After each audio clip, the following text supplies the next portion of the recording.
Good morning, everyone. I, C. A. Rahul Batra, Chairman ICI Bhilai branch of CIRC. On behalf of the Professional Skill Enrichment Committee, ICAL, welcome all the participants on the seminar in today's webcast on balancing CA life with personal life. I also welcome our today's resource person, CA Nidhi Malani ma'am, and event enablers from Bhilai branch of CIRC of ICI and others present over here. First of all, I would like to thank Professional Skills and Enrichment Committee for bringing such wonderful seminar webinars live for us because it is very difficult nowadays to manage your professional life along with your personal life because of the pressures we are getting from the office works.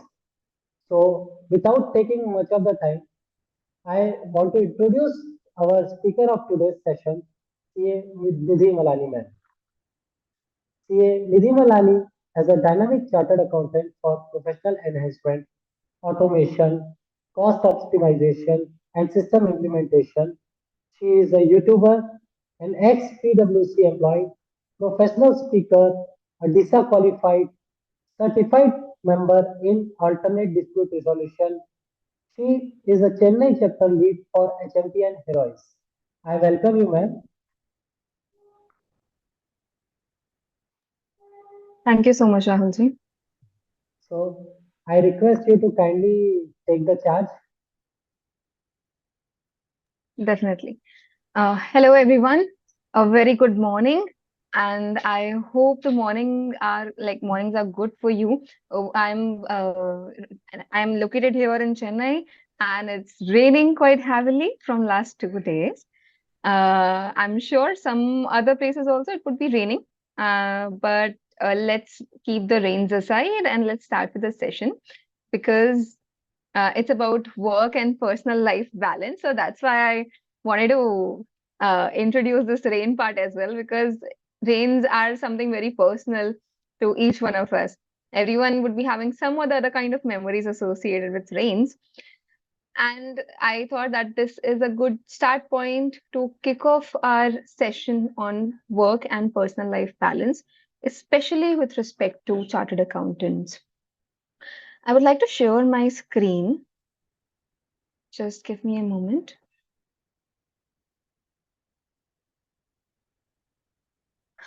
So, work and personal life balance. Now, there is no first thing which I would like to tell you is that there is no standard work life balance or ideal work life balance, which would be true for each and every person. Each and every person have their own way of doing things. They have different time zones in which they are working, so it becomes very important to understand and to accept that it's not necessary that work life balance for you would mean the same as a work life balance or a balanced life for another chartered accountant.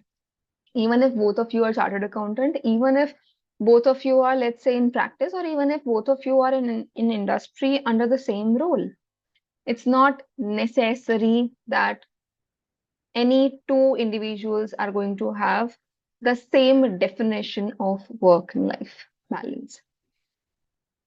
Let's move forward. I would like to state a fact over here that India ranks second most overworked country with 51% of workforce working for more than 49 hours, whereby the standard working hours for a week should ideally be not more than 40 hours. So, any which ways, we are working 1.5 hours extra on a daily basis. And when it comes to finance professionals, the work burden even escalates more. This data is given by International Labor Organization, and it's not something which I am making up. Okay, so which means that it is actually a problem that we are not having a work life balance.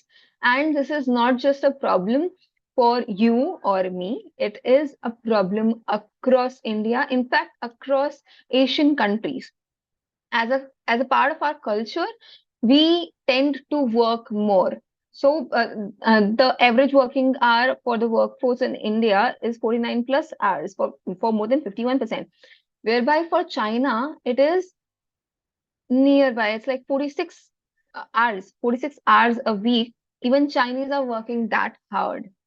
Okay, so this problem is something which is across Asian countries, and this is the high time that we need to realize our self-worth and work upon it. But what are the reasons? And so, as soon as we say that we are overworking, we are held up with a lot of work, and we're not able to find that work-life balance. Uh, but everything has a reason for it. Okay, what are the reasons for you to overwork? There can be multiple reasons. One of the reasons can be that you expect a lot from yourself. Can be possible that you are a practicing chartered accountant and you expect yourself to work very hard. You expect yourself to work for 18 hours, 20 hours at a stretch. So our expectations at times leads us to an overworked situation and a situation of an unbalance or a disbalance in our work and personal life. Okay. Another way can be management style. So the person who is managing you, the style of his management can be something which you are not able to adopt. And but just remind yourself that it is their problem, it is not your problem. Okay, everyone has a different style of management. It can be possible that uh, even that person is not trained in how do you manage the team. Okay, so it can be highly possible that they don't even know that what is the ideal way to manage a team, and that's the reason they are managing it this way.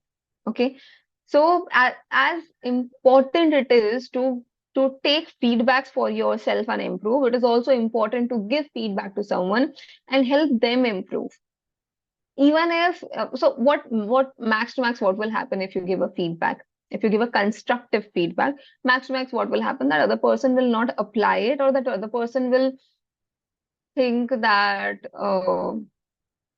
maybe he or she does not feel good about me, but that's their problem, not your responsibility is to tell your seniors or the person with whom you find that they're not doing the right thing. It's your responsibility to tell them.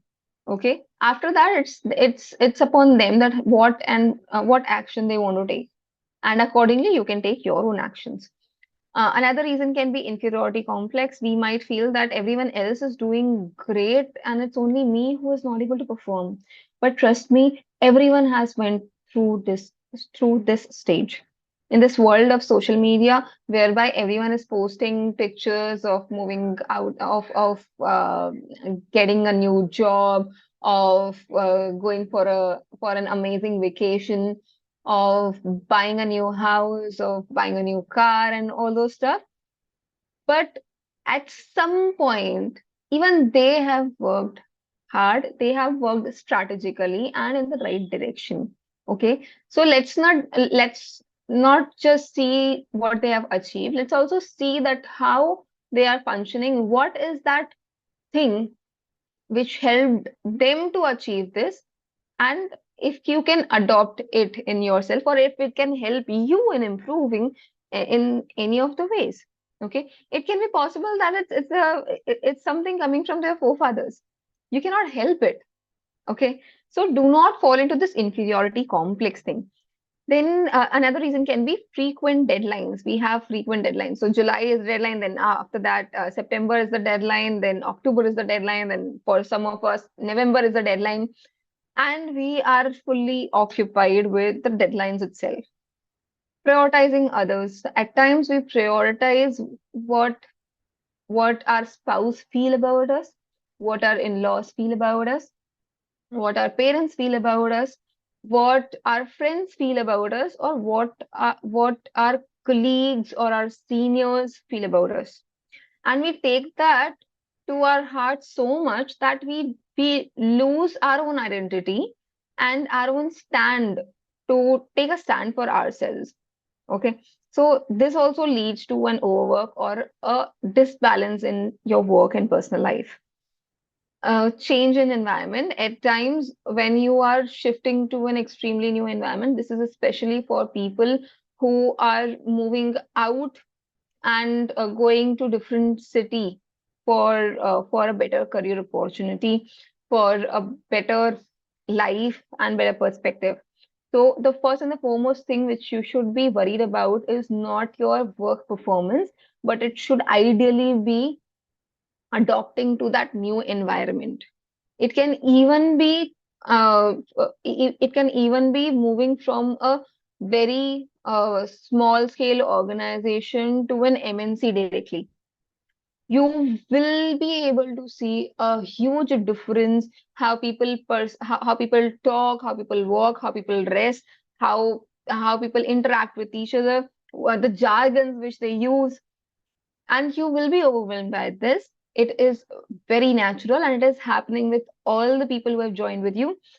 But give yourself that time, that breathing space to understand and adopt and absorb everything first, and then start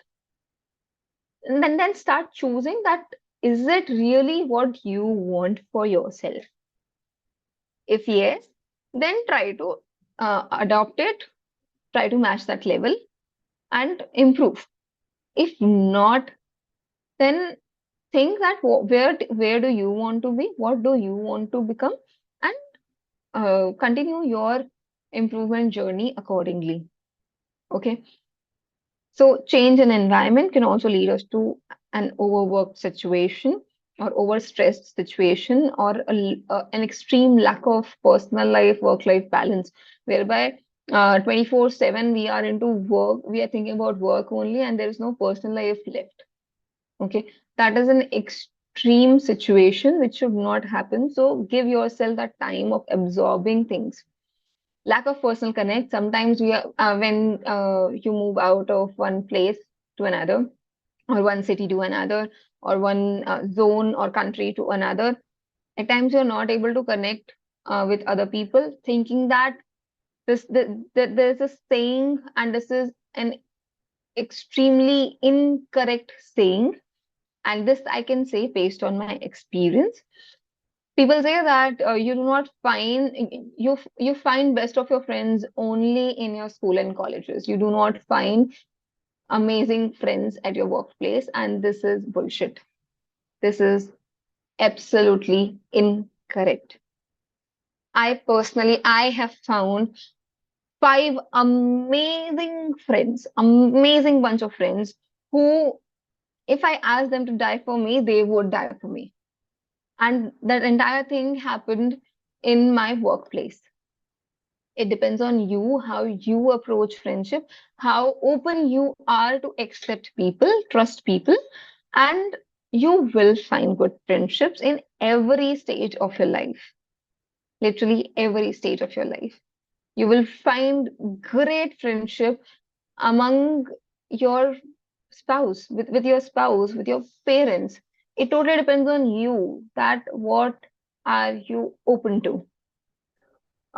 Very high screen time. This is a very usual problem. Entire day we are working on screen.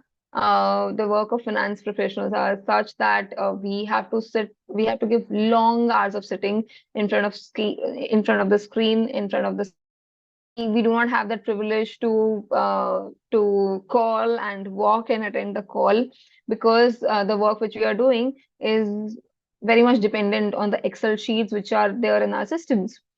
So, and after that also, when you get that time to relax, if you are into your screen, if you are into watching a movie or just scrolling your Insta, FB, or whatever social media platform, you are actually creating an overwork situation for yourself, and the personal time which you should be giving to your personal life, to people in your personal space, you are actually not giving it to them.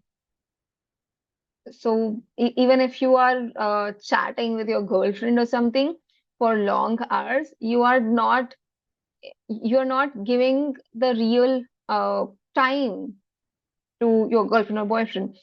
You are actually giving time to that screen, that mobile phone. Lack of physical activity, that is one of the ways you can actually balance your work and life. And uh, the lack of it leads to a disbalance as well. It is so powerful. So, as we have discussed the reasons of why India is like 49 hours plus we are working, and I'm sure a lot of work has not been recorded till now. But then we also want to talk about what is work-life balance and how can, if these all are the situation, these all are the problems, how can we actually get that work-life balance? So for that, we need to understand that what exactly is a balanced life. What do you say a balanced life is? Do you think that it's do you have this perception that balanced life means 9 to 5 you are working, and apart from 9 to 5, whatever time is left, you are able to have it that 8 hours of sleep and have fun with your parents, friends, siblings, or at your home? Is that what you mean by a balanced life? If that is what you mean by a balanced life, just listen to this snippet of one of my podcasts with Mithun Sacheti, who is the founder of Carrot Lane. Carrot Lane is now occupied by Tata Group of Companies, Titan. But let's just hear what he says about this work-life balance. What is work-life balance for him? 1 minute.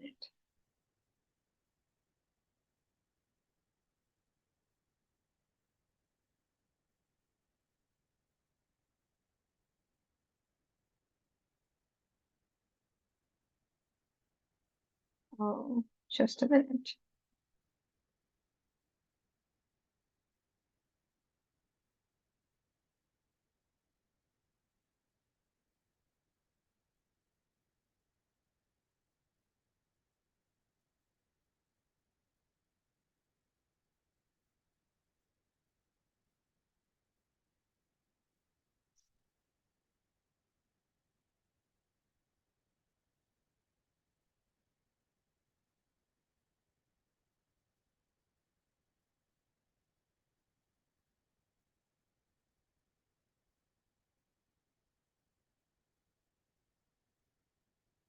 Oh, is it visible? Can someone help me with understanding? Okay.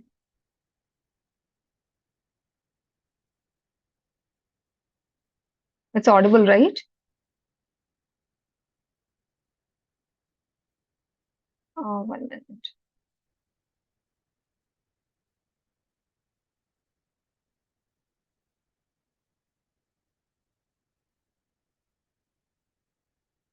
Now?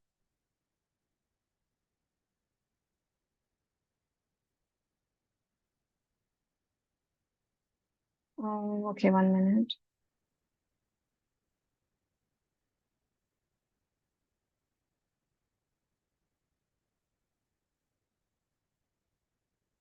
Okay.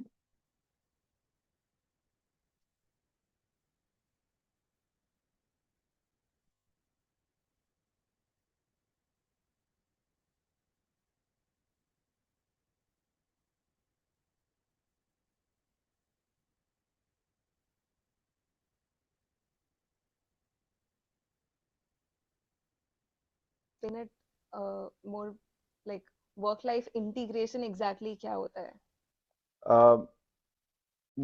I don't think कि मेरा job 9 to 5 या 9 to 6 या 9 to 7 जो भी time होता होगा वो है।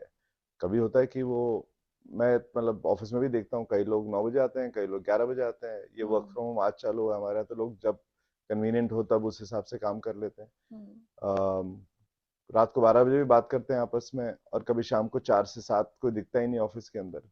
सो आई थिंक एक काम है, we are oriented towards work, we also are oriented towards our family.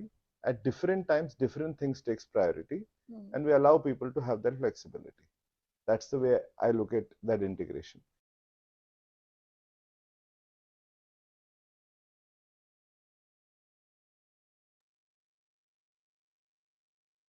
So for people who are not able to understand that Hindi bit of it, uh, what he essentially saying is that work-life balance. He says that work-life balance, there is no concept of work-life balance. It won't exist ever. What exists is work-life integration. When at times it would happen that you are working, you're talking about work even at 12 at night, and even at morning 6:30, when you woke up, you just some thought just strike you that okay, this can be solved like this, and you just connected with people around that, boss, we have to do this. And it can be possible that you are stuck in something and you are figuring it out for a very long time as well. It can be possible that today is your, let's say, your kids' parent teacher meet, and you took a time off for 1 or 2 hours from your work and came back, completed your work. Okay. It is completely normal and it is completely possible. And that is the only thing which is actually possible. Work and personal life balance is it does not mean that it's, first of all, it's not at all a seesaw. Okay, so that you can balance it. It has to go hand in hand. The thing what we are doing is we are using our brain. We cannot segregate our brain into two parts, that from this time to this time only work, from this time to this time only family or personal life. It's humanly not possible for us. So what is best suitable for professionals like us is the work life integration. Now that doesn't mean that you are attending even after you have worked for long hours, after that also you are attending calls and doing work even at your home. Doing work and thinking about work are two different things. Okay. So any which ways, let's uh, move on further.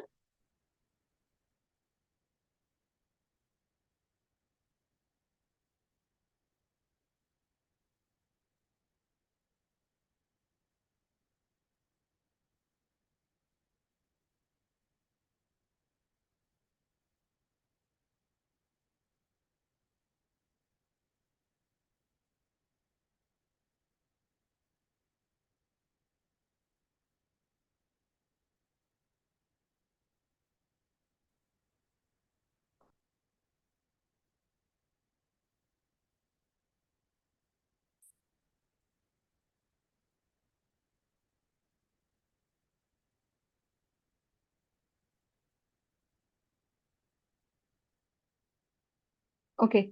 So what's more important, or you can say what is the only important thing is that you should actually be present where you are. Be fully engaged with the team in front of you. Be fully engaged with the people in front of you. What essentially is required for having a work-life integration is not that from this time to this time work, this time to this time personal life, but it is when you are at work, you should be at work mentally, physically, emotionally, from every angle. It should not be that someone came and someone is reporting it to you and you are in your phone scrolling something and smiling or laughing on some chat. No, that is a problematic thing, and that is something which is not work-life integration, neither work-life balance. Okay. Same way, when you are at home, if you are consistently in your mobile phone or your laptop or your iPad, and continuously uh, into your work, not attending or not giving time to your family, your loved ones, that is going to create trouble and problem for your personal life. So what's more important is to be fully engaged with people in front of you. Okay. And meet the timeline or set the timeline. Okay. You get what you set. Let's drive the change. So till now we have observed that, okay, what exactly does it mean by work-life balance or work-life integration? Now, a lot of you might be feeling that I have already attained it. I am fine with what I am and where I am. But there would be a lot of you who still think that no, there is a scope of improvement and I really want to improve. But then if you want to improve, how do we improve?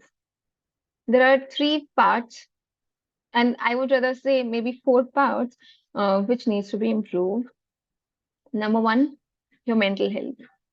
It's very important to have a work-life integration. It's very important to have your mental health great, have an inner peace within yourself so that you can actually be able to balance things around and be able to feel good about it. Okay, how to do that? Uh, have that inner peace. Try to focus on getting that inner peace each and every time. It is not a one-time thing. It will take a lot of time. People take years to get that inner peace attained. And the inner peace is something which keeps you moving, something which keeps you calm, something which keeps you open-minded. Okay, so how can we actually attain that inner peace is the question. So the first and the foremost thing is smile often. Smile often. Smile if you see someone sad. Just smile. Just give them a warm smile and ask them that, dude, what happened? Or just when you enter in your premises, when you enter in your office, when you enter in your workspace, or even when you enter back to your home, just give a smile to everyone and see what magic it creates. Okay, all the pains which you are having, it will vanish off once you yourself are smiling and entering a premises. Secondly, make others happy. Try to make others happy. Try to make your family members happy. Try to make them laugh, crack some jokes with them, have fun around them. You can crack some jokes with your team members as well, with your colleagues as well. Share and care. Do share with people.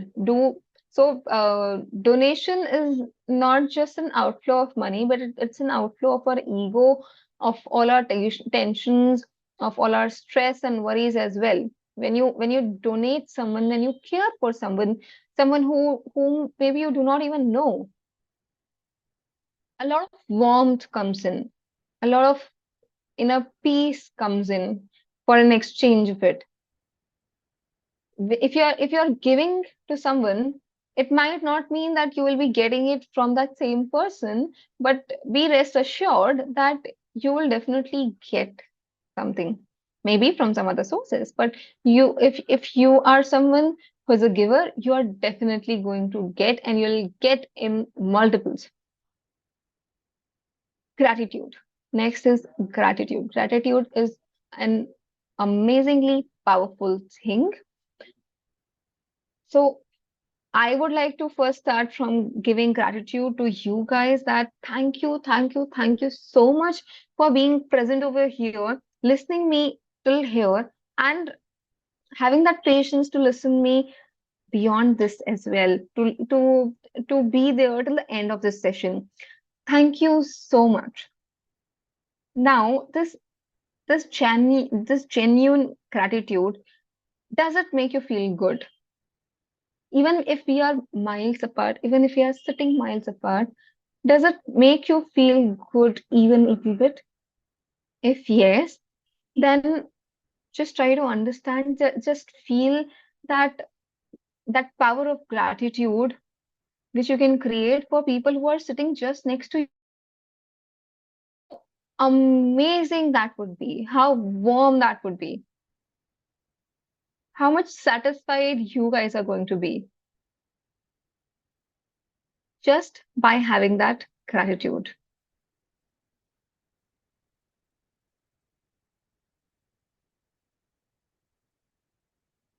Next is love yourself first. Love yourself, because that's the most important thing. You can love others only and only when you love yourself. You can respect others only and only when you respect yourself. If you do not respect yourself, if you do not love yourself, no one in this entire world would be able to love you or respect you. Just remember that in your mind. Okay. There are some questions coming up over here. Question number one, how to face illness of close relatives. Um, there are a few things which are not in your hand, okay? But there are also a few things which are still in your hand, which is how you are reacting to it, okay? A loved one's illness, maybe you cannot cure it the doctor's way, but at least you can smile around them. You can make them feel happy about things. You can give a lot of gratitude, a lot of warmth to them, which will help them recover faster, which will improve or increase their willpower to come out of that illness. Okay. If it is about your parents or uh, people who are seniors, and there is a shelf life of them, which even if you don't want to accept, it is going to expire. In that case, even if you are not able to, even if you cannot stop that particular uh, increase or movement towards that expiry date, at least you can make that phase very, very happy for them. At least you can create a happy environment. At least you can take a lot of blessings from them still. So what can you do? What can we do is only the reaction. Okay. You might not be able to control someone's illness, but you can definitely control your emotions. You can definitely control your reactions and how do you react over it. Okay. If you react with a lot of love and warmth, it will definitely reach the other person, and the results can be different. There are a few other questions as well. Question number two, it's someone is asking me, CA Anna, who lost her life due to overstress, work pressure from big CA firm EY. Your view on how to move forward to come out from that scenario. Similar pressure scenarios for all the professional during work deadline activities. That's true. I agree, 100% agreed. I have been part of a Big Four as well. I was working with PwC, Star Audit Department for an year's time, and I didn't left PwC because I was feeling overworked, but I left it because of my personal reasons. I have to shift to another city. I was supposed to get married, and I was not feeling like Star Audit is something which I have to do or which I want to continue. So that was the only reason why I left PwC. But we have actually had a detailed session about this, that how can you really come out of a burnout situation. We did it 2 days back. Maybe we can have another session if the management agrees for it. But the having a work-life balance or having a work-life integration is the thing which you have to take care of. I I might be, see, this is a very sensitive matter, and I might be wrong in making a judgment. But if I would have been there at uh, Anna's place, or if someone else is uh, is going from an extreme environment to another extreme environment, I would suggest them to first take care of yourself, and the work part can take some time to be reflecting in the performance. What I mean, since I was from Jaipur, I used to live in Jaipur, or you can say Calcutta, and then I shifted to Bangalore. It was an extreme weather change of environment, change of the type of food which is available around, and it took a toll. It will take a toll on you, your health, because you might not feel like eating something which is available around you. because of the taste preferences you are having, because of the environment which you are used to, because of the weather which you are used to. So first and the foremost thing, which I included earlier as well, change in environment. Just try to adopt to the change in environment first. And meanwhile, you are in a training phase. You are a fresher. No one expects you to perform amazingly well in the first few days itself. If someone is expecting, let them expect. You know what you are. Again, the same thing comes, that love yourself first, prioritize yourself first. So if you love yourself, then only you will be able to, someone else will be able to love you or respect you. So respect your own, love yourself, respect yourself first, and then you slowly and gradually you can try to improve your work thing. Okay. There are many other ways, other small tips and bits which can be used for it, but that will take another full session for it. Next question is, how come doing work and thinking about work are different? At senior management level, CXO do more of thinking, so that does not mean they are working.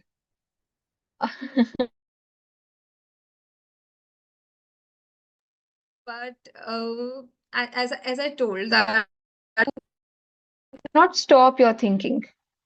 Okay, and that's why you cannot box your work and your life. So being on a senior management level, the most important thing becomes to actually be present where you are.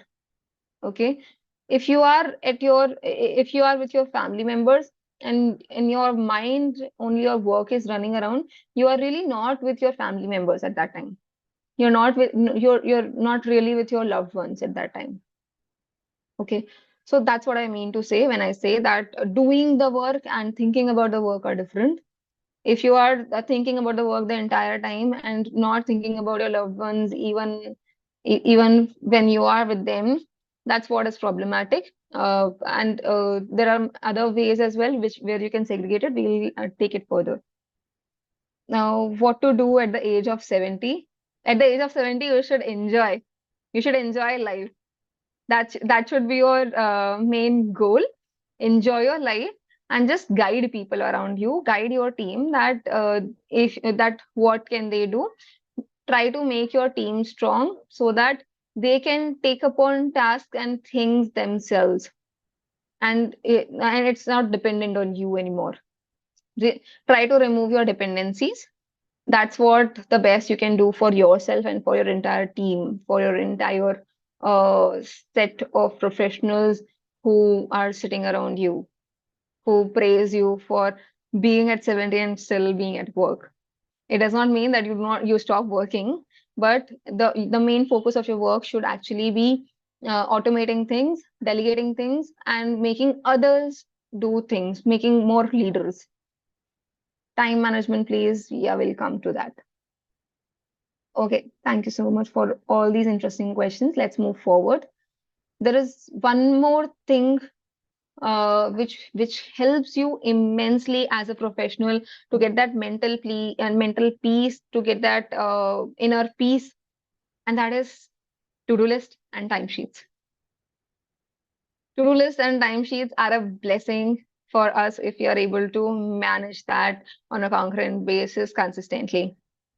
Okay.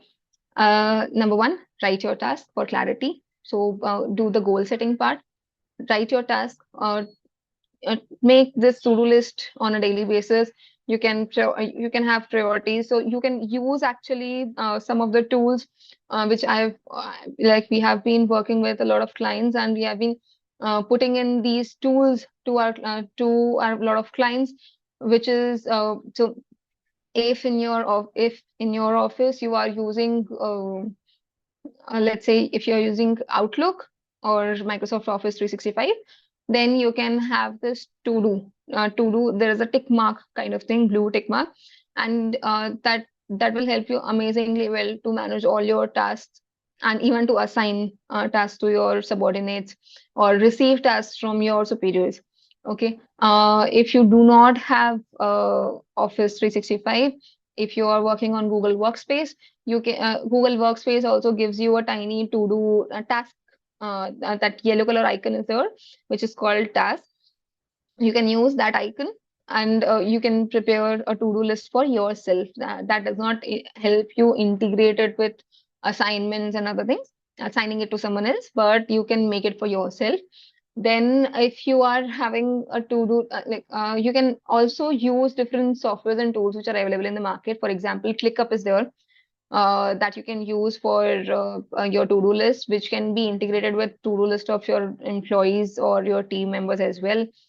And there are multiple other such toolkits which you can use for having a to-do list which can align, and which is very well useful for even communicating your to-do list and your task list to others around you, so that everything goes in sync.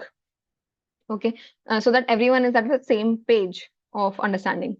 Next is take help and delegate often. Delegating is extremely important, and delegating does not mean only at the workplace. Delegating also mean at your personal space, especially for women's. If I say especially for women, you can delegate this task of getting your kid from school back for 1 or 2 days. You can delegate it to your husband. Okay, you can have you can design some list of tasks, and if you feel that today you are going to be late at work, you can ask your other family members to just buy the groceries for you. You can order something from outside if you feel like, at some days, not regularly, for some days. Okay, but try to take help and do delegate your task. It's very important to delegate your tasks, because you are a single person. You can work with the efficiency of two people, but you cannot become two people. Okay, know what's not your responsibility. That this is extremely important. Just know what's not your responsibility. If someone comes up and just try to push upon some responsibility on, or some unreasonable thing on you, analyze it at that same time, or even if you're able to analyze it after some time, just analyze it. That is it something which you need to do or not? Is it something which someone else can do much better? And tell that other person that, boss, if you want this to be done, please connect with that person A or person X. They would be able to do it much more better. Right now, I do not have that much of time or bandwidth to be able to perform this. Now, this does not mean that you always want, like, this should not be used as a tool to avoid doing something. But if it is genuine, do know that what is your responsibility and what's not your responsibility. That will also help you be guilt free and get that inner peace of mind. Because when you know that it's not your responsibility and you're not able to fulfill it, you have already communicated it. It will give you a lot of clarity and peace of mind that, okay, fine, this is not something which I can do. And if I'm not able to do it's fine. If there is something which I should have been doing and I've not done that, then that's my fault. But if it's something which I cannot do, I have not done, and I've communicated that I won't be able to do it, then it's not my fault anymore. Okay. Have your own deadlines and communicate the tasks which you are making. Try to make a deadline with them. Try to assign a deadline with all those tasks. That, okay, let's say I have to review accounts. Okay, I have to review accounts of this particular category. So this is one of my tasks, and this I'll be able to complete in 2 hours. Then I have to prepare a 3CD. I'll be able to do it in next 4 hours or 6 hours or 8 hours. And I have to follow up with this person. It will take me at least 2 hours. Okay, just set some rough timelines, rough deadlines for yourself. Try to complete it within that deadline, so that you will also be able to communicate it with others that, boss, right now these all are my priorities, and I if I want to do this next thing, I will be able to do it only tomorrow, or only by 6 o'clock. I won't be able to do it before that. Okay, so that way having deadlines and communicating that will help you a lot to get that inner peace of mind. Set boundaries for yourself. This is extremely important. Um, there are people who might have not been in the same situation if they would have set boundaries for them. I would give you a practical a live example. So I like my mamiji. Uh, uh, uh, she used to work in TCS, okay, and people and her managers. I've seen her working till 3 p.m. in night, even for Indian working hours. Okay. I've seen her working till 3, waking up at 7, again doing work, working till 11, sleeping for 1 hour, 2 hour, then waking up at 2, 3, doing her stuff, again sitting back to work on by 4. I have seen that happening live in front of my eyes. And this kind of a situation can be avoided only and only when you set boundaries for yourself. When you say that, boss, I'll come to office. You make me sit at office till 12, till 1, till 2. Okay, fine. After I go back, I'm not going to work. This can be one way, depending on what kind of work you are into. It can also be another way that uh, after this, you have, but it's very important to communicate your boundaries clearly as well. It can be another way that you have completed your work you have completed your work within a set time frame, and then you are like half an hour before itself, you have clearly told everyone, boss, let me know if there needs to be any change. I won't be available after 8 o'clock, or after this particular time. I won't be available. I have other commitments. I have other personal commitments. Okay. Or I'm in another meeting. So if you have something, you just let me know by this time. She has started, we had a good discussion about it, and now she has started setting up boundaries. Now she has also started prioritizing her personal life, and she wants to spend more time with her kid.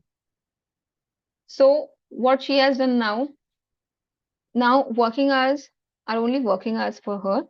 After working hours, she has made it very clear that she won't be available after this particular time. If there is something very urgent, please message. And she is beautifully being able to do that. It's not the same situation now. She is not waking up till 3 and doing stuff like something. And this makes her so powerful, so strong. People respect you. Once you start respecting your own boundaries, people also start respecting your boundaries. Otherwise, if you're just saying that I won't be available after 8 and you still are available, or someone called you and you were like, oh God, please don't do this with me, and you started and you are working till 3, you are slogging like anything, they're not going to respect your boundaries. Be rest assured about it. This is going to continue. It's only when you know within yourself that first no means no. It's only then that they will start respecting or following your deadlines. Otherwise, no one would. It's but whatever said and heard, it is very important to make sure that we are talking with each other in a way that heals, not in a way that wounds. Anything and everything, you are frustrated, it does not mean you throw out your frustration on someone else. Even if you're frustrated, take a deep breath, calm down, relax, and then understand the situation. Try to assess that is it something genuine or not, and then respond politely. You cannot hurt someone just because your inner peace is not at place. Another way out, or the next parallel to have that work-life balance or work-life integration, is taking care of your physical health. Taking care of your physical health essentially means recharging yourself, reviving yourself, and fueling yourself continuously so that you are able to do what you want to do the way you want to do it. Okay. Recharge your body. First and foremost thing, recharge your body. It's very important. Don't compromise on your sleep. If you're doing something, compromising your sleep for a very long time, it's going to benefit no one. If you think that the longer working hours are increasing your productivity, you are under a very false impression. You are actually misguiding yourself and lying to yourself if you think that longer working hours are increasing your productivity. No, absolutely no. Okay. The way a person cannot focus on a book for more than 45 minutes just for reading, the same way, if you are trying to have that same level of concentration at your workplace for a very long hour, continuous basis, you are not helping anyone but harming yourself. Another very powerful, very strong thing, meditate and breathe. Take long breaths. Whoever is with me right now, just sit straight, lose your hands, take a deep breath. We'll count till 5 and then release it. Okay. 1, 2, 3, 4, 5. Let's start. 1, 2, 3, 4, 5. Slowly release it. The moment you realize that your mind is not working anymore, or you are highly tensed, or that you're burdened, tired, exhausted, and you feel like shouting on someone, just take this deep breath. There is no time for it, and no one will feel odd watching you take a deep breath.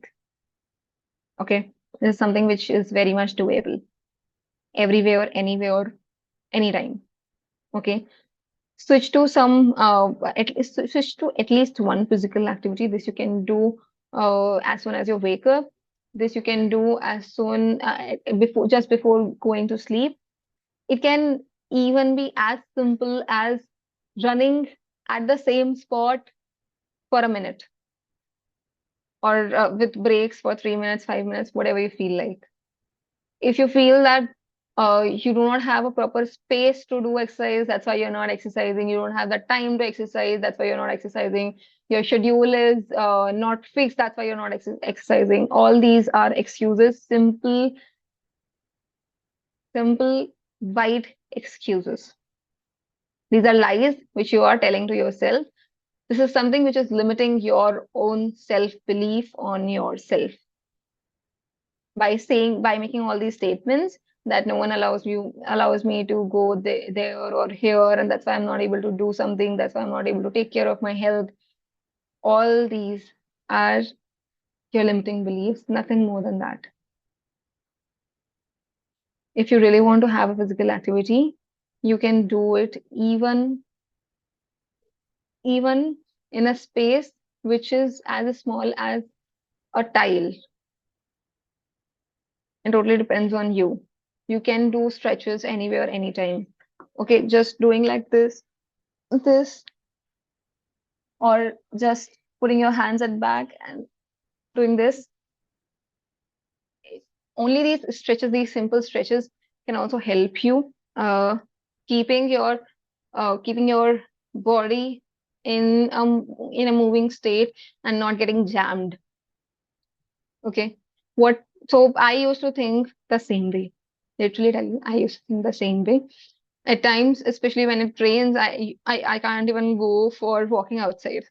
Okay. But now I realize that these all are limiting beliefs, nothing more than that. What I have started doing now is I will stand at any random place at my house and I'll start running at that same place. Okay. I don't have that huge house that I can run around my house and burn calories or something. But at the same place, I can. Okay. If you're not comfortable going to gym, if you don't know how to do a yoga, at least you can run at the same place. You can do stretches at the same place, at standing at one place. You can do stretches. Even that is good to go. There needs to be something. That something can be anything. Start with 5 minutes, 10 minutes. If you do not feel comfortable increasing that timeline, okay, fine, it doesn't matter. What matters is, are you physically active? Okay, stand up, go for taking go for taking water, for drinking water. Stand up, move often. If you are having a very heavy workout in the morning and the entire day you are sitting, it's not helping you actually. Having the movement in body is very, very, very important. After lunch, do go for a walk.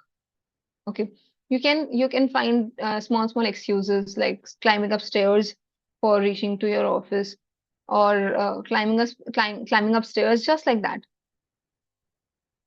Okay, there can be many ways. You have to find it for yourself.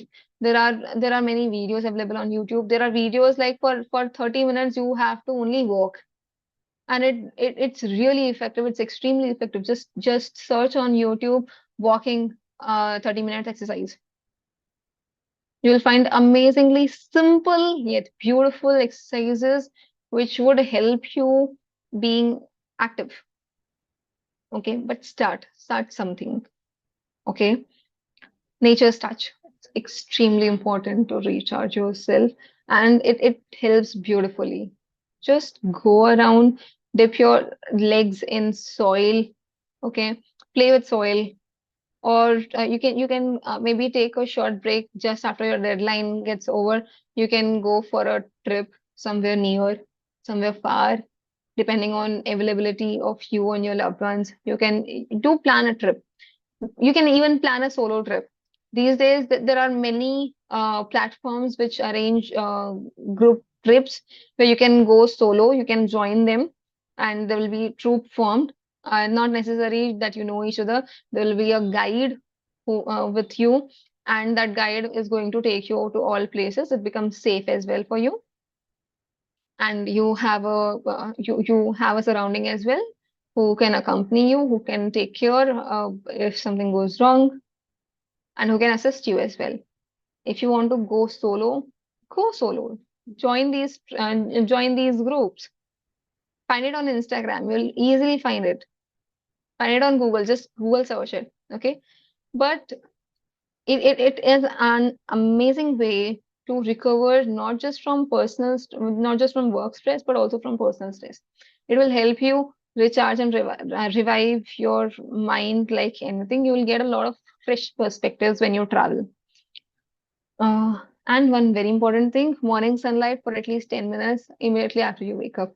It helps a lot in keeping you energized throughout the day. Whatever time you're waking up, that's fine. Right food, extremely important. All of us know that right food is extremely important to fuel energy in yourself. If you are not having proper food for, let's say, 2 days, 3 days, fourth day, automatically your body, your face, your everything will start feeling dull, and you will notice it for yourself. Okay, so it's extremely important to have the right food, and not just food, not just any food. Okay, right food is extremely important. So, the first and the foremost thing when it comes to food is drinking water. It's very important. It happens with me a lot of time when when I'm completely engaged in what I'm doing, what I'm working, I forget to drink water. It happens a lot with me. Due to this wrong habit, I used to get anemia. My hemoglobin used to go like 7.5. That was the lowest I remember of.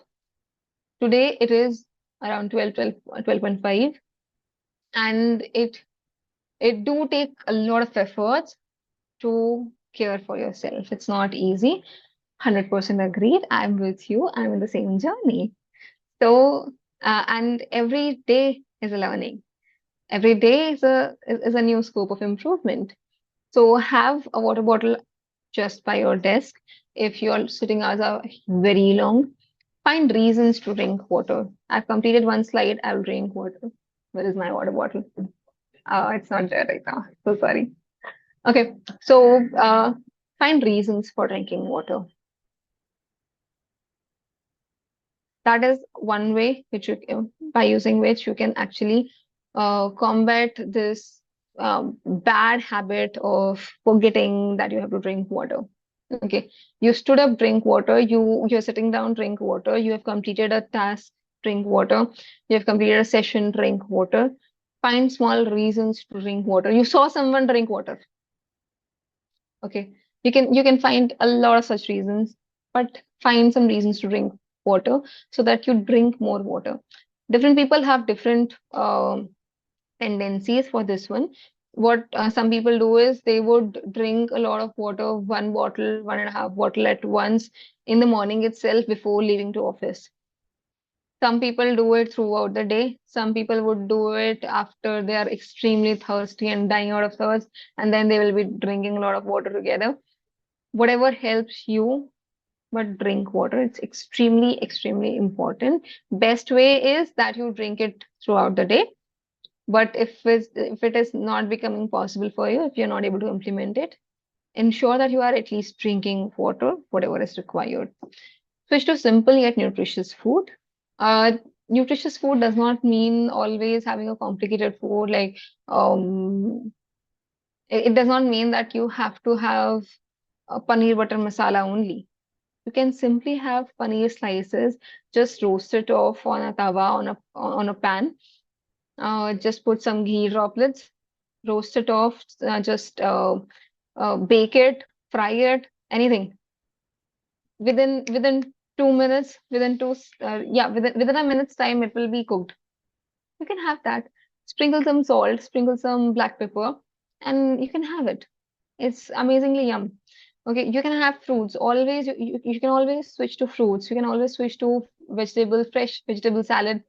Um, you can have something as simple as curd rice, okay, which will not make a lot of change in taste if you are, let's say if you are from South India and you are moving to North India, you can always switch to curd rice.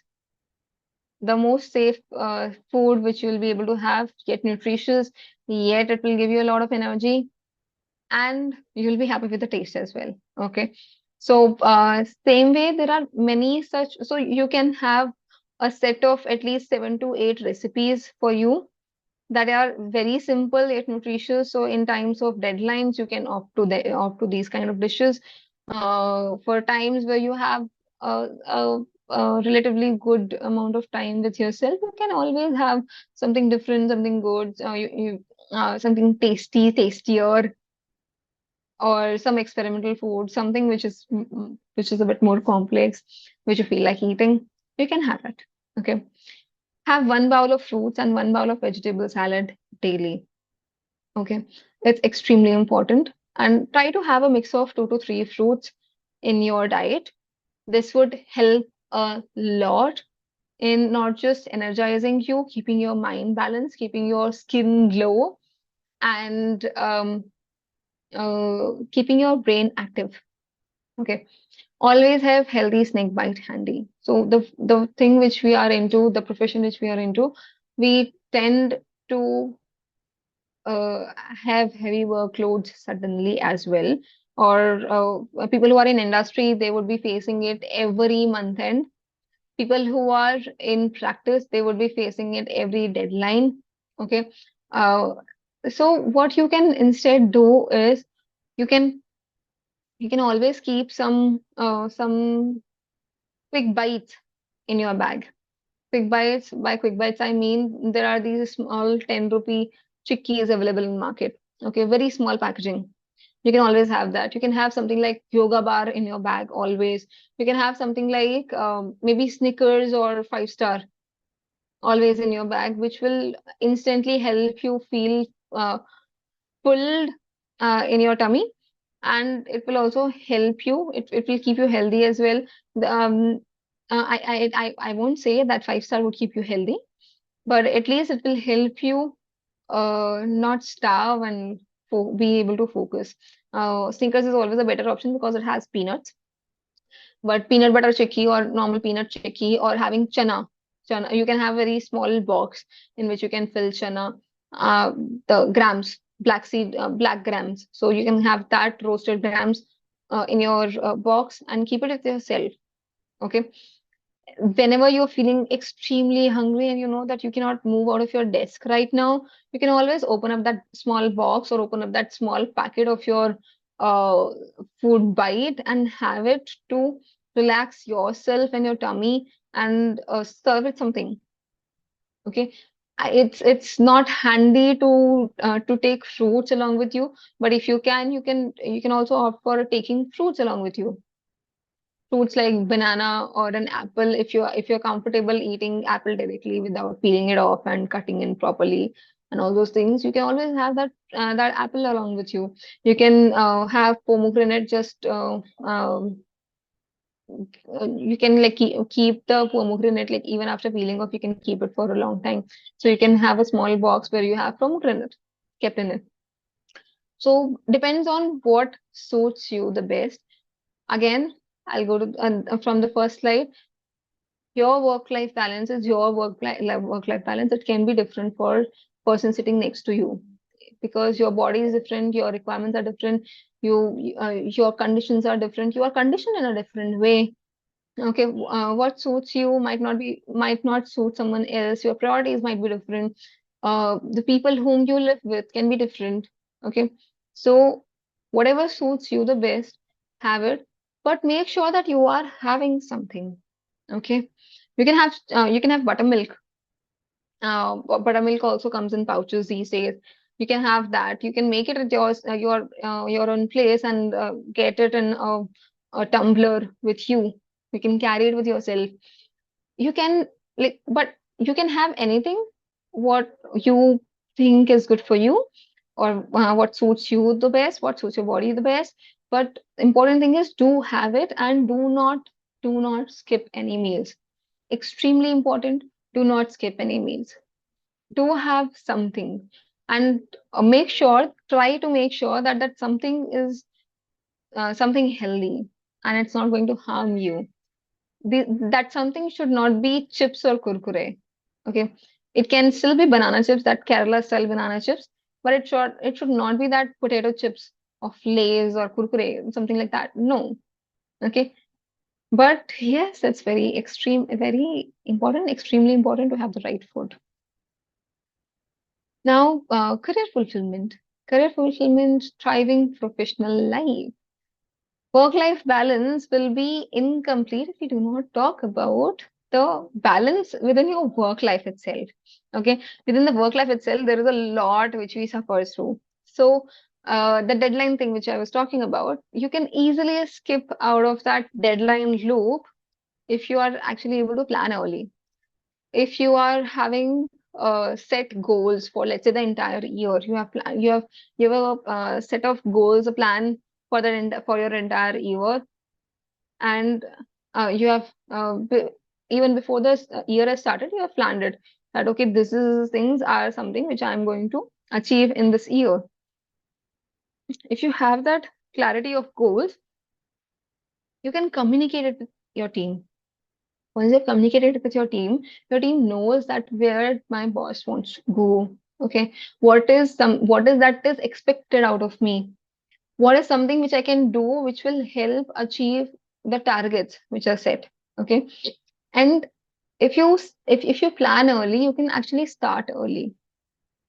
If you talk about the text audit deadlines or the stat audit deadlines, if we are able to start early, if we are able to inform our clients early that boss, please send us the data, we won't be able to take any new data after 15th. Planning alone is not important. It will not help you. Planning it, executing it, and communicating it to all the dependent parties is what's the most important thing. If you're able to plan it, but you're not able to communicate it effectively, then the plan is not going to work. If you're just called in April, you have called that boss, we want the data till March because we want to do stat audit. Okay, fine, we will send. The client would be okay, fine, we will send it. By when? No timeline. Why do you want it so early? No timeline. Okay, you want it, we will send it. For them, the deadline is September. September? No. Why they're hurrying from now itself? Why they're on our head from now itself? Okay. But if you say them that, boss, this time we are planning to complete all our stat audits by July itself. And the forms are already out. We can actually file everything by July itself. So it will save you a lot of time as well. So that's why we have started collecting data. A lot of our customers have already shared the data. You can please share the data at max by April end. Okay, or at max by 15th April. You please share us all the data. You let us know if there is something which you cannot share or which needs our assistance. The results are going to be extremely different. If not April, you will be at least having all the data by June, rest assured. Okay. And this should not be just one call in April. You have to, if you said that please give it to us by 15th April, call on 15th April as well. That was, we have not received this is data, or give a status update that we are waiting for this is data till now. If they say, oh, okay, I'll give you the data. By when, sir? Will you be able to give it by 30th? Oh, okay, I'll give it by 30th. Call on 30th again. Okay. This will help other person understand that how important it is for you. It will also help you have a track and complete your work way more in advance. You won't have to actually sit for longer hours in September. Okay. So plan early and start early. Number two, break your goals. Goals are the big ones. Okay, break your goals into small tasks. Goal is going to be something which you have to achieve during the entire year. Throughout the year, you are going to achieve it. But you should always break down these goals into smaller chunks, smaller digestible chunks, which are easy to follow. Okay, and follow up is very, very important. So break it down into small tasks. Keep following it up. Okay, have goals for not just your professional life or your work life. Have goals also for your personal life. Okay, have goals for your personal life as well. Set boundaries for your personal life as well, and just just remind yourself that your priorities are also important. Even if you are someone who is a fresher and just started getting into the workplace, or if you are at managerial level, or you are senior executive level, your priorities, your health is important. Okay, your health, your peace of mind is important. Okay, but that does not mean that that does not mean that you hurt someone by speaking something rude. But that means that whatever priorities you have set for yourself, it's very important to communicate that. If you are working on project A and you are very deeply integrated in this project, someone comes in, maybe let's say your manager or your another manager or colleague of your manager comes in and asks you that, boss, will you be able to help me in this one? It's quite urgent. Just check that, are you in urgency right now? Okay. If you are also on an urgent project, tell them that, boss, I won't be able to complete it before this time. This is my priority. I'm working on this. This is also important and urgent. If you want, if you still want me to work on this, please please ask my manager. Two things can be done. Either you say, depending on situation to situation, either you say that, boss, I will okay, fine, I will do this, but I will do this after this particular time once I've completed it. Okay. Or second, if the other person still insists, you're not doing something on priority, complete that work. Tell your manager that that urgent thing came in. That's why I am pushing it to this time. I will give it to you by this time. And third, if it's super urgent, you are also in super urgent thing, tell them that, boss, I'm also working on something very urgent. If it's extremely important, please talk to my manager. If he approves, I will do this. These 3-4 circumstances can be there, but in any of these circumstances, you have not been rude. You are just clearly stating your priority. Okay. While dealing with clients or seniors, you have to be polite, but no one would stop you from being practical. Okay, if you're talking practical, if you're talking sense, everyone will understand and everyone will listen to you. Assess what you have in hand, the timeline by which you will be able to complete it, and communicate the same. Again, I'm emphasizing this: communicating your priorities, communicating your boundaries, communicating what's running in your mind is extremely important. Giving the context is extremely important. You can handle work of two people, but you cannot become two distinct persons. Okay. And ask the right question. Whenever something comes to you, ask the right questions so that you will be able to deliver the right outcome. If you fail to ask the right question, what will happen?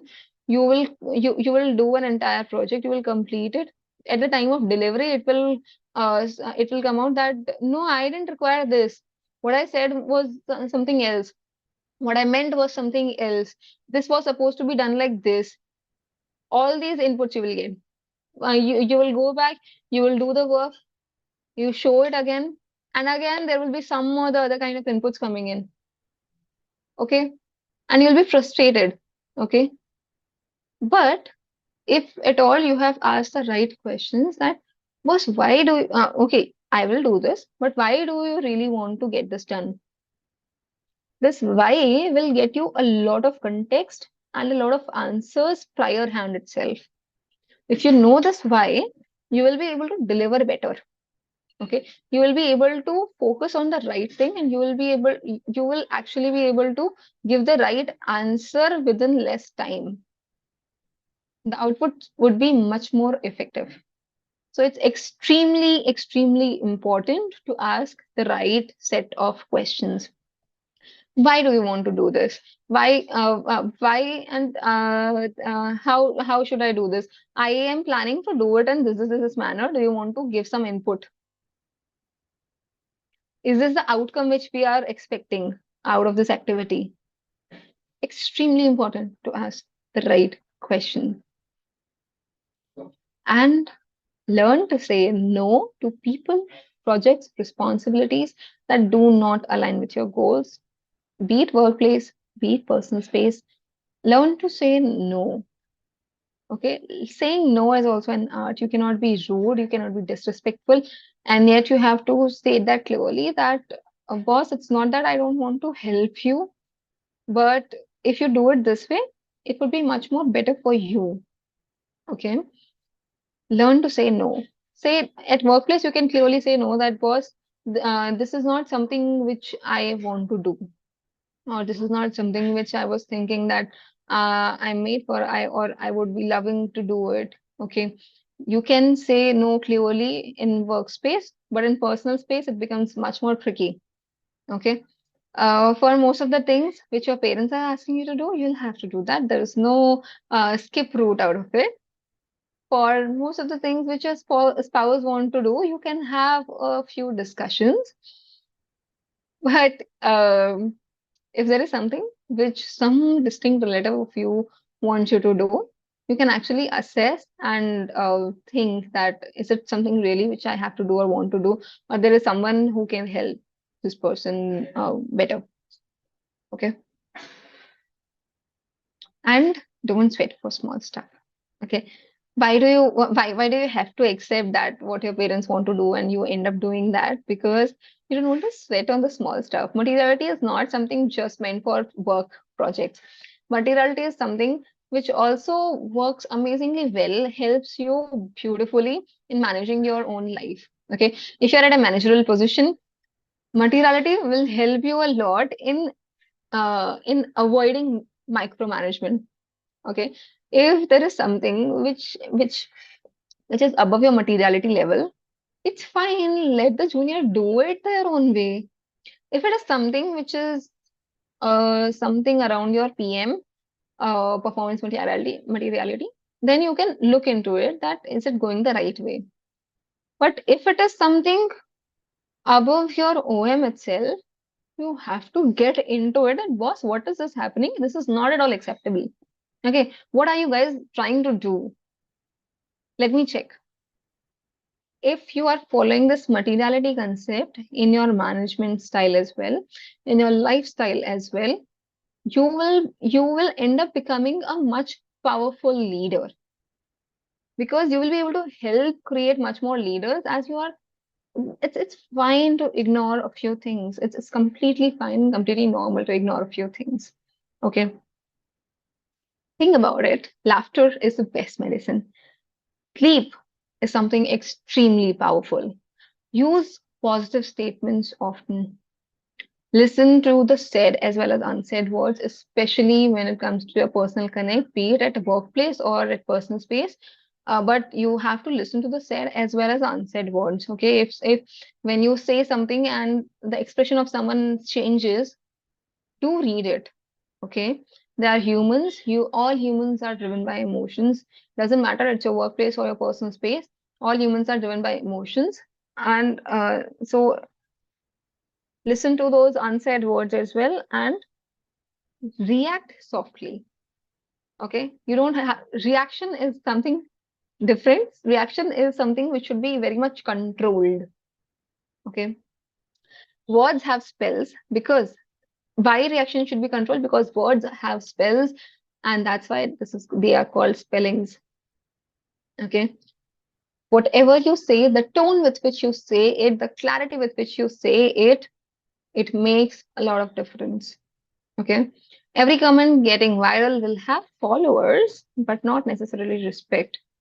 If you say something absurd, you might get famous in your office, you might get famous in your family, but it does not mean that you are being respected by your family or your workplace. You will be respected only when you are saying truth and in a respectful manner. Okay. And okay, if that's the case, if I have to balance work and life, there is something very important, very crucial, which is take a break. Okay, taking a break. What is the right time to take a break? Or what is the right time to get that me time? I cannot always be working for someone, or I cannot always be working for managing my loved ones. It's very tiring. But then what is the right time to take a break for myself? What is the right time to to give time to myself? So the answer for that is every time you're not able to crack it, every time you're feeling low, every time you feel that need of getting that me time, you can go ahead and take that me time. And it's extremely important to have that me time, because that's the time when you are actually bored, when you are actually self introspecting. And no one in this world, trust me, no one in this world has attained that success without self introspection. Only people who are aware about themselves, who are conscious about themselves, uh, who have that self introspection, who review themselves in different ways. It can be different ways. Are the only ones who are actually successful. Okay. So let's begin our work-life integration. Let's try to make a better environment for ourselves. Okay. Whatever I have said is all through my personal experience. I can be wrong, I can be right, but this is what my way has been. That this is something which has worked for me. It can be possible that it does not work for you the same way. It can be possible that your life, your circumstances are different. The most important thing, the core thing is that you should you should be aware about what you are doing. You are doing it because you want to do it, or even if you're doing it because you don't want to do it, it's something which you have to do because of the need of the time, because of the need of the hour. Then also it's very important to have that peace of mind that okay, this is the reason I'm doing it, and I have to do this for this long time. And if I have to do it, there is no point cribbing about it. Okay, so let's get on to the questions. Thank you so much for being here till this slide, till this time. Like you have been a wonderful audience. Let me take some questions from you guys.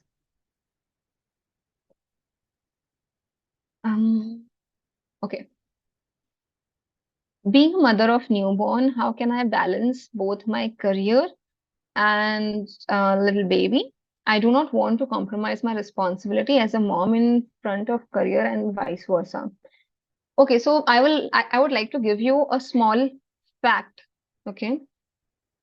My daughter is just 2 right now. Okay. She would actually turn 2 in November. On 2nd November, she will turn 2.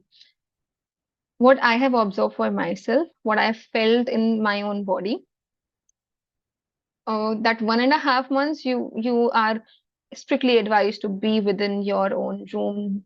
Do not move, keep resting, take a lot of rest. It's your rejuvenating time and all those things. It's extremely difficult to be there, especially when you are someone who wants to do a lot of things. Okay. But even if you are feeling that you are all right, you can move around, you can do heavy lifting, you can do a lot of work by yourself. Your body has actually not recovered, and the postpartum period actually runs from 2 to 2.5 years after your delivery. Okay. You just understand and accept this fact that your body is not the way it was earlier, and it do need time to recover. Okay.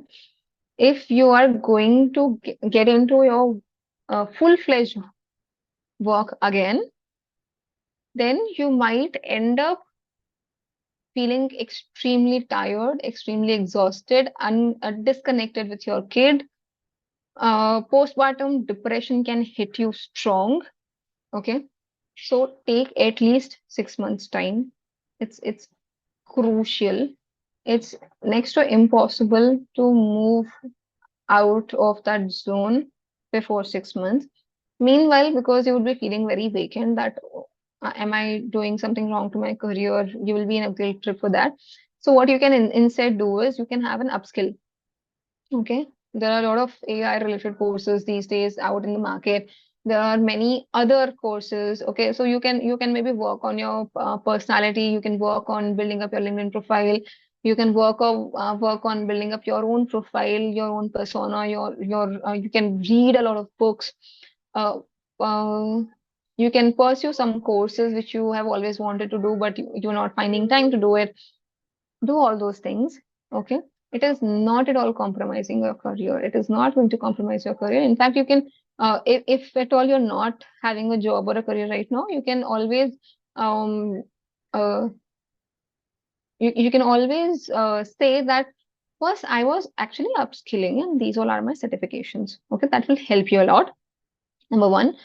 Number two, uh, then when can you actually resume? So, at least till the breastfeeding continues, you will not be in that much, you won't be having that much of energy to be able to do everything in all of the things. Okay.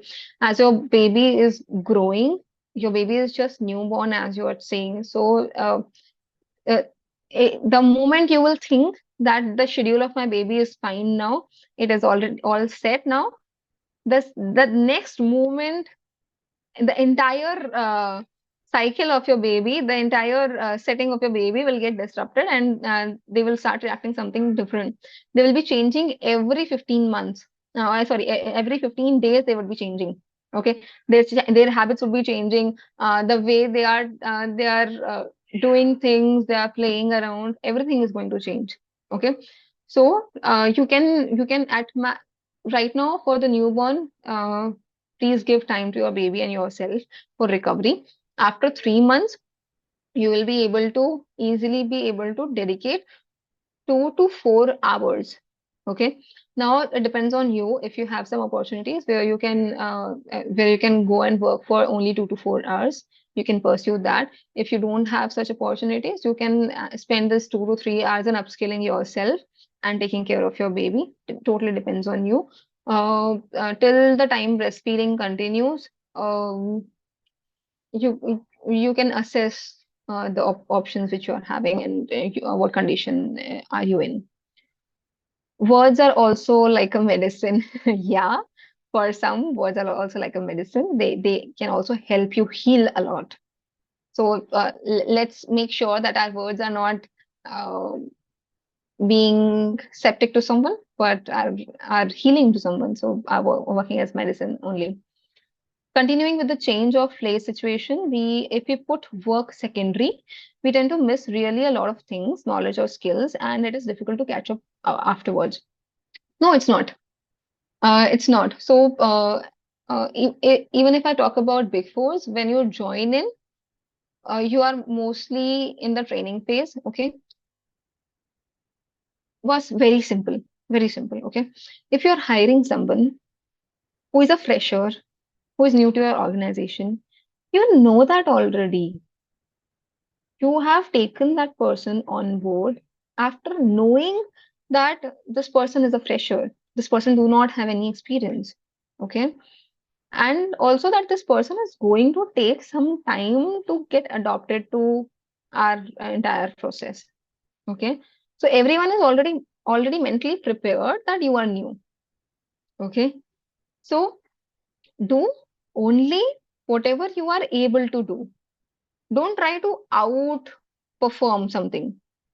Okay, and second thing that one thing is taking care of your health. This does not mean that you are frequently taking leaves because you are not able to cope up with your health. It does not mean that. What it means is, if you are not like if so let's say you like me, you went from Jaipur to Bangalore. Okay, now 1 month, so everyone would be in fun zone. Okay, the next month, by the next month your trainings and all will get over, and now you are in a situation whereby your body is also started adopting things. Okay, but uh, taking giving time to yourself first means that you don't need to overwork now itself. You work whatever has been told to you, you work on it. Set some timings. Okay, if you're reaching by 11, set a timing that you're by 7 or max to max 8, you are going to leave from the office. Okay, you just because you don't have someone uh, who is going to ask you that about time are you going to come back home, it does not mean that you are sitting in your office till 11 and 12 when even when it's not required. If your manager has given you four tasks, and on your personal assessment you feel that these tasks will take you at least time till tomorrow to be completed, communicate that to your manager, that boss, okay, fine, I will report it to you by tomorrow. What will happen? Number one, that manager will be having that in mind, that what is your speed, and if they want to onboard more members in the team, they will onboard more members in the team. Number two, what will happen? If your manager thinks that no, it is not something which should take you time till tomorrow, they will tell you that how you can reduce your time. They will tell you that why would it take you 2 days? You do it by this manner, and you will be able to complete it in 1 day itself. Any which ways, you are upgrading. Okay, so there is no such thing that you will actually miss a lot of things. No, you won't miss anything. It's just a mindset. The whole issue is making money the whole issue is making money more important than you. Have a definite closing time, and consider to make your life more colorful from 6 to 9. Then your work time becomes enjoyable. Absolutely true. Absolutely true.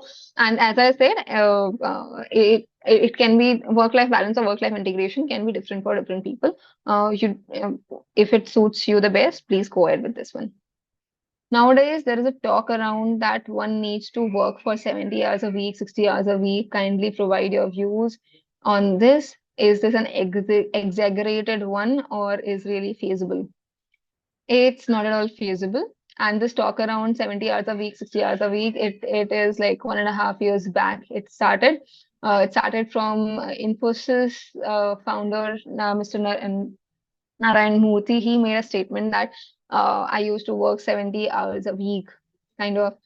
But I told you, like in the first slide itself, I told that in India and other Asian countries are being recognized as the most overworked countries because on an average you are working 49 plus hours a week.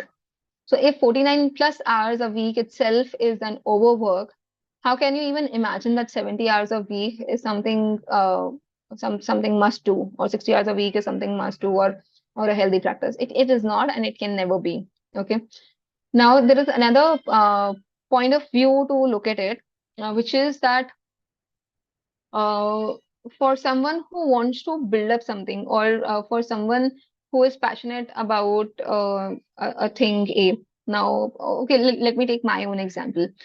So I am having a practicing firm where I try to improve processes of businesses, processes of organization. I try to implement systems so that so that their work and their efficiency gets much more streamlined. I try to implement policies. So I have this entire practice thing. Apart from this, I also have a podcast. Apart from this, I am also chapter lead for Chennai chapter of For Money Talks and Heroines. Apart from this, I have a 2-year-old daughter. Okay. Apart from this, I'm taking a session over here. Okay. All of this take time. Okay. But does it mean that I am actually working actually in front of the system for 24/7? No.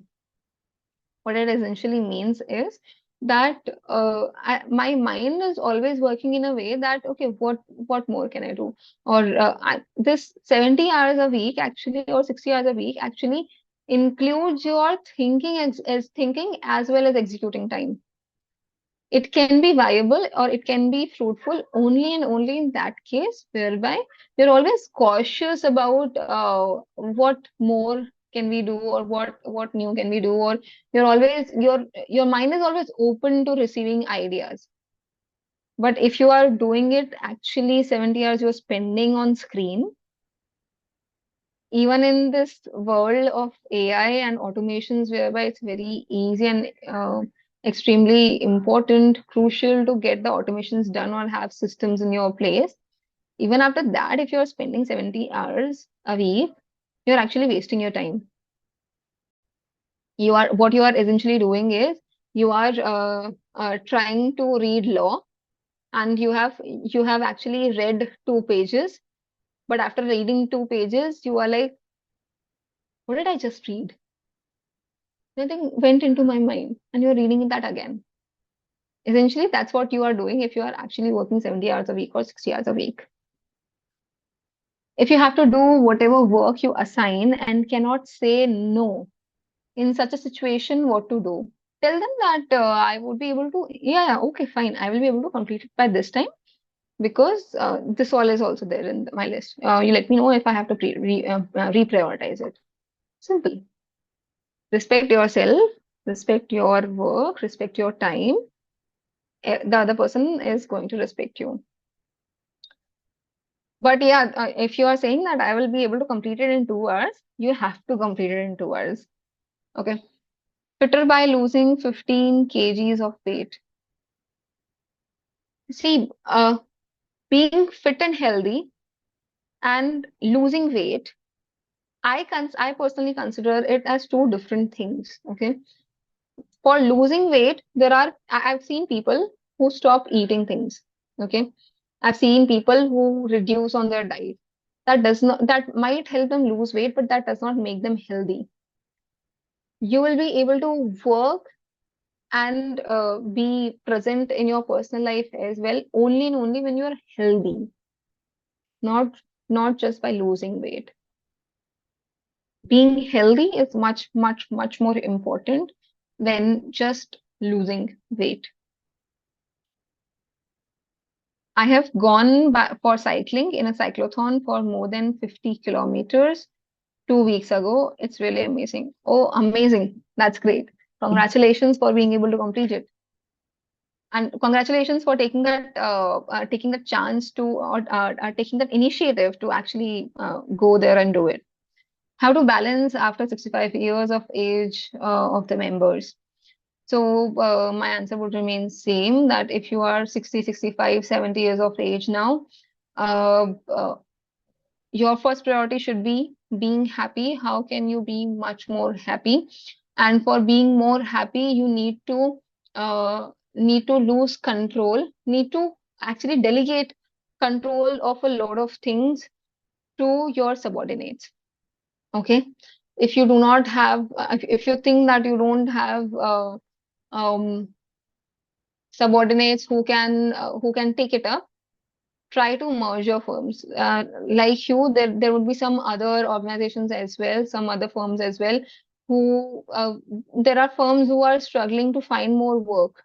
Okay, you can maybe connect with me. I'll be able to help you out. Okay. But yes, you have to look for options whereby you can deliver your client with the best quality of work and still be able to enjoy your life. Okay. So for that, it's very important that you'll have to now start delegating your control to different people in your team, preferably. If your team is not that strong, try to get this team built by clubbing different other organizations, or by clubbing different firms who do you think will be able to serve your client better. If they are able to get better prices from your client, a share of that will be your part. So you automatically get more amount as well to survive yourself. Ma'am, I get maximum happiness when I'm around my 4-year kid after hectic work schedule. What activities can I plan with him so that it improves me, so that it provides me relief and overcoming stress buster? That's extremely true. You can get involved in your kid's homework. You can just run around with your kid. Okay, just take a ball, play with your kid, just pass the ball, or whatever your kid loves doing. Okay, they always love roaming around, running around, doing some kind of activity. And if you are having that much of energy, or you can, after coming back to your home, enter with a beautiful smile on your face, enter with all the energy. Just before entering the door, take a deep breath and imagine your kid's face with a beautiful smile, and just go ahead with what it has to take. You can draw, maybe. You can do multiple activities, like totally dependent on what your kid likes more. You can sing along with them, you can dance with them, you can run around with them. A lot of things are to do. You can ask them to help in preparing food or something, depending on what kind of schedule you guys are having. But the most important thing is, whatever you are doing, please try to be most patient and most polite with your kid. Try not to scold or speak in a louder tone with your kid. That would be a great help for you as well as your kid. I understand that communicating our understanding of what to be done to other person is necessary, but if other person is not in the position to listen our point of view, what can be done? Okay, fine. This is something very common. Okay. The person might not be interested in listening to your point of view, but every person and any person would be interested in knowing that what is the benefit for that person in what you are saying. Okay, so try to rephrase and start with telling that what is the benefit that other person is going to get, and then they will automatically be calmed down and interested in what you are trying to say. And after that, you can continue with your point. Okay, or try to be very, like, depending on situation to situation, you can also try to be very polite and say that, boss, I have a doubt, I want to ask, or I want your suggestion on something. Is it a good time to talk, or are you available? And you can talk about it, or talk to someone who you think would listen, and there is one thing that you don't need to actually tell all what you're thinking or what you're feeling or all your secrets or all your observations which you have observed to someone else in your office. People might also use you just because of the fact that your boss is not listening to you. They might use it for their own favor. There can be two ways. One is you start by what can be the most important for that person, or other thing can be you send it in writing. Okay, if there is some concern, send it in writing so that they will be able to read it completely and then respond back to you after understanding things. Is it possible to remain positive all the time? Absolutely not. It's not at all possible to remain positive all the time. And what you can instead do is as soon as you feel that I'm just being negative about it, I should actually try to restate things in my mind. Do that. Okay.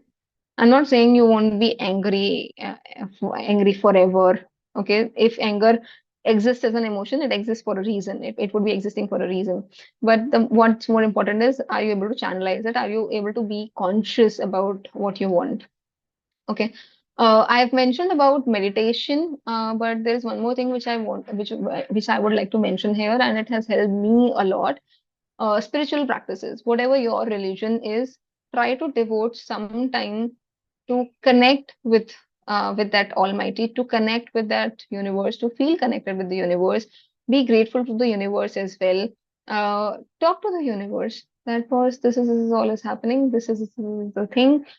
Um, and while you can also start writing, okay, whatever you're feeling, start writing and write in a way that the starting can be very upset, very negative, but by the end of it, try to rewrite the narrative in a positive tone, in a tone which makes you happier.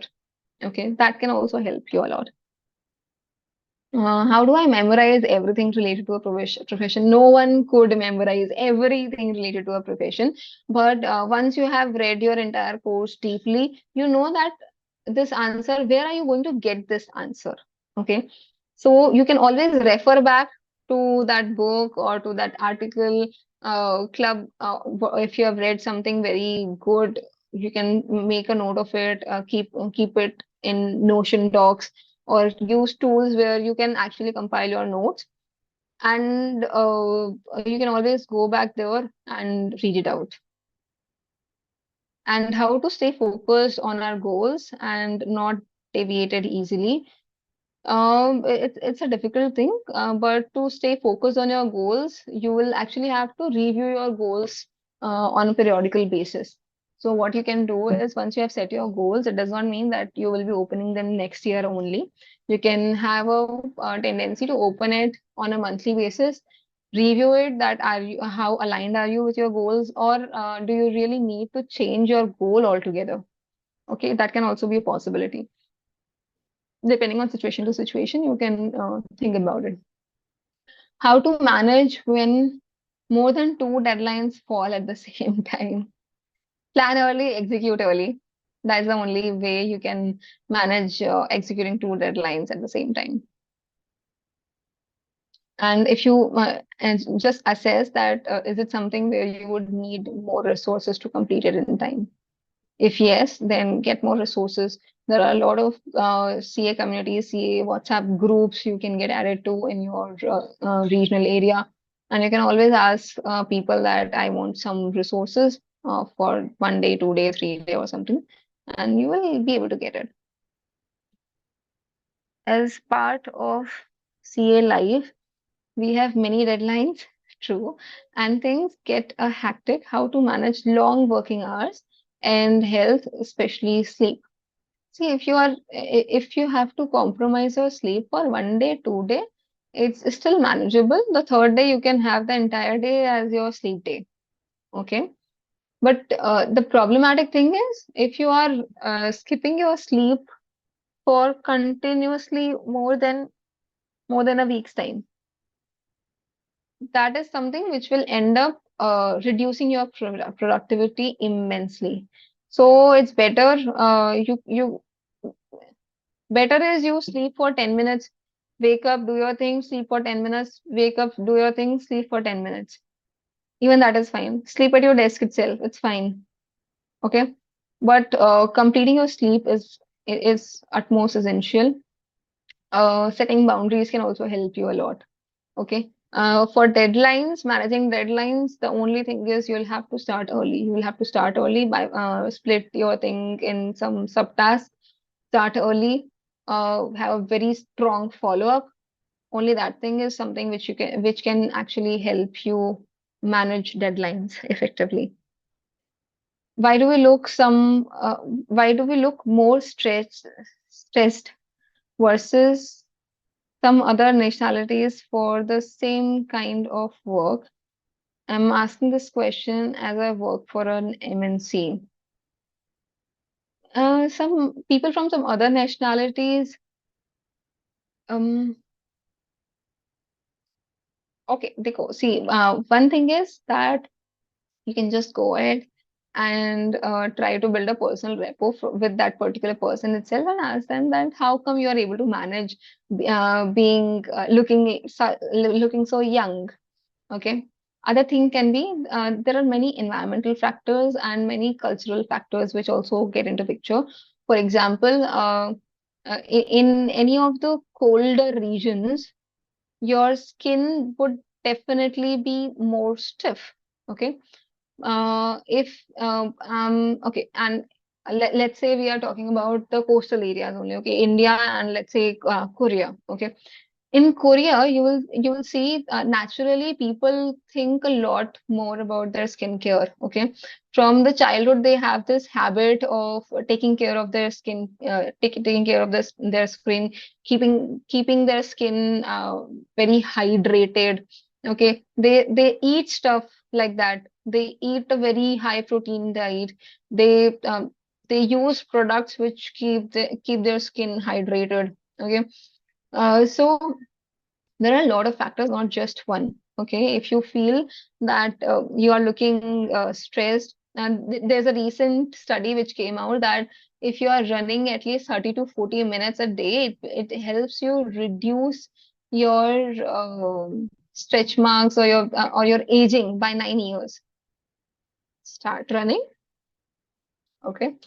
There are people who are very cautious about their physical health, their physical looks, their personality. They do take care of themselves.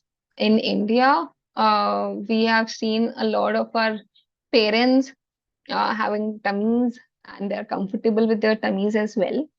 So we have probably ingrained that in ourselves, not taking that much of care of ourselves or not being careful about our physique.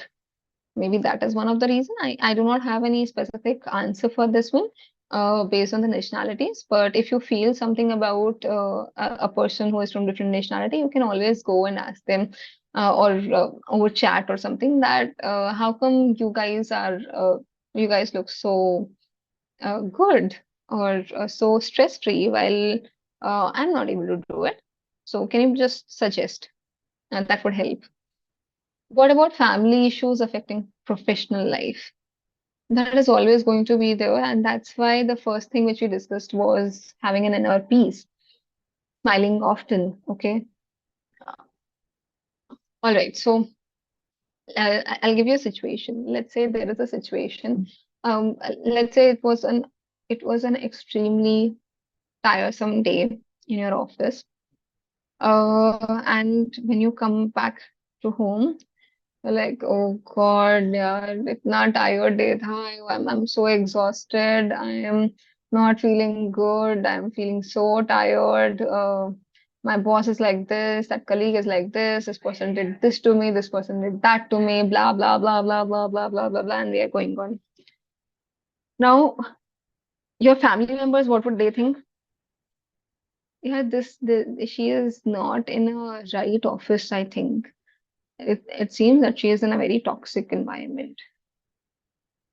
I think that now, okay, and when you're reaching late, so everyone else would be like, we are done, we were hungry and we had our food. You have your food on yourself. That will again help us not being able to have a personal connect with our family members itself. Okay. The environment around will become gloomy and sad and negative, and then from something will come up, and after that thing something else will come up, and your parents will start saying, "We हमने तो बोला ही था that you do not do this thing, you should not be doing this thing. You only were the one who started doing this." Okay, everything will come on your head as a blame, and you would be like, why did I say this? My family is like this only, or you'll start reacting to them that I did this because you wanted me to do this, and because this happened, because that happened, and all those things.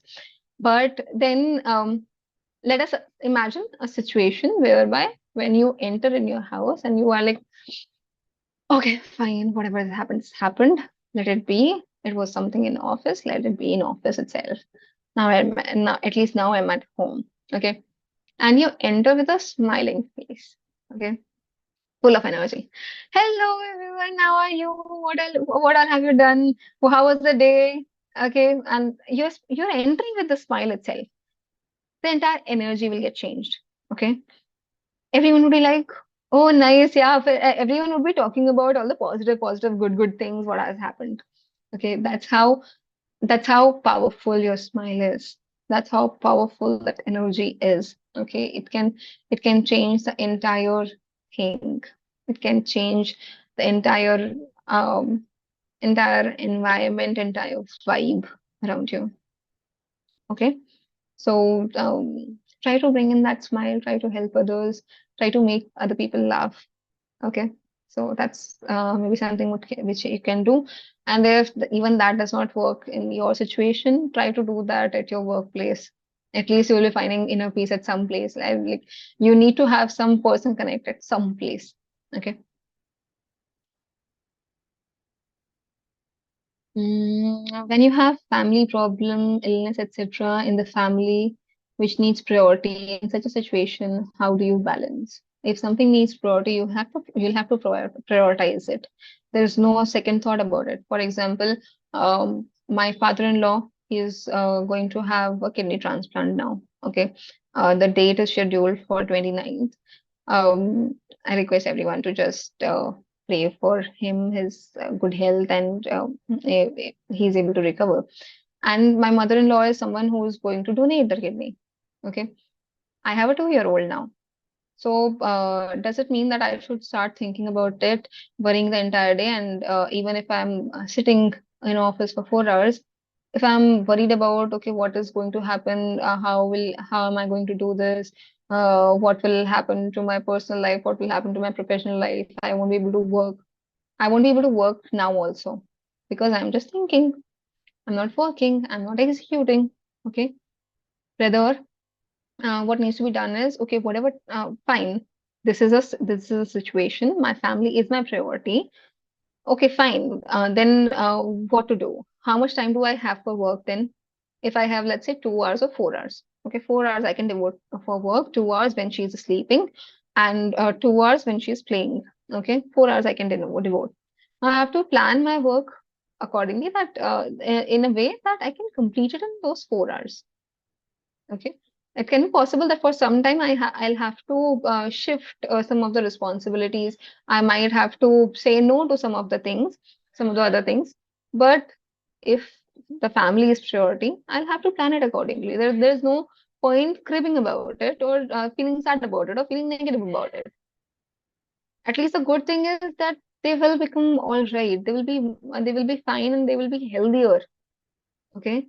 So thinking about that itself, I have to derive my motivation from that, and I have to uh, plan or execute my things accordingly because now I'm going to have only 2 to 4 hours. So I'll plan my work for 2 to 4 hours only. Okay, that's how you can manage it. But then again, depending on every person's situation are different. So it will totally depend on what your situation is. You can curate your work-life balance accordingly. And it's not necessary that you will have that balance all the time. it can go up and down. The combination can go up and down. That's why it is called work-life integration.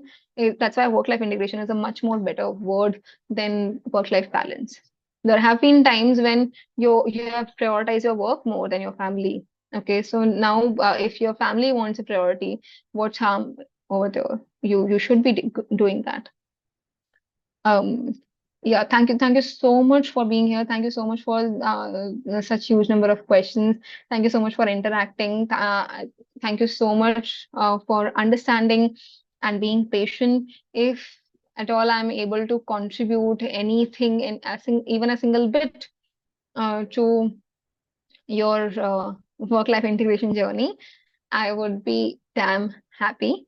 You can connect with me over LinkedIn. You can view my YouTube page, which is Think It with an exclamation mark. And please be in touch. If you have any other doubts, you can always contact me. Thank you so much. Hello.